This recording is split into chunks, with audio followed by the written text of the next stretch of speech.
Assalomu alaykum azizlar. Quvonchli kun bugun. Mana bitta investorimiz navbatdagi uyni olishga muvaffaq bo'ldilar. Bu 14-yil qurilgan bu bahaybat 2600 kvadrat foot uyni bor yo'g'i 480 mingga olishga muvaffaq bo'ldik. Tabriklayman. Yosh katta odamlardan olsangiz zo'r tomon bor. Zal kattaligini qaranglar. Bu yerda mana tualet ham bor. Oshxonalarni yaxshi saqlaydilar birinchidan. Ikkinchidan mana kelayotganda hamma narsani yozib ketadi. Qara, mana bu mailbox, bu garaj kaliti hammasini. Bu yerda nonushta qilsa bo'ladi. 14-yilda qurilgan uy, mana dekning kattaligini qaranglar. Va eng muhimi mana orqada qo'shnilar yo'q.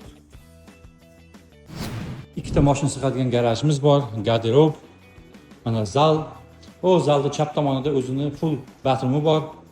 Orqaga chiqsak mana private deklar bor tepada. Mana огород. Mahallamsa mahalla. Mana title kompaniyaga ham keldik. Hozir ichkariga kiramiz, qo'llar qo'yib o'tiribdi, kalitlarni topshiramiz. Investment property bo'lgani uchun $500 gift kartda mana Best Buy'dan xolodilnik olishga ishlatadi. Qo'shaloq bayram, tug'ilgan kunlari ham bugun, shuning uchun mana klientlarga doim sovg'a tayyor turadi. Qani ketib tabrik. Shoshilamiz o'rtoqlar, bu mahallada yana bitta uy sotilyapti. 500 mingdan arzoniga olib beramiz. Ishlarga omad. G'iybatlarga qilma e'tibor,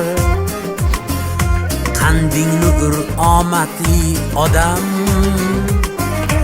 yoqmaydi-da o'zib ketganing, qoliplarni buzib ketganing.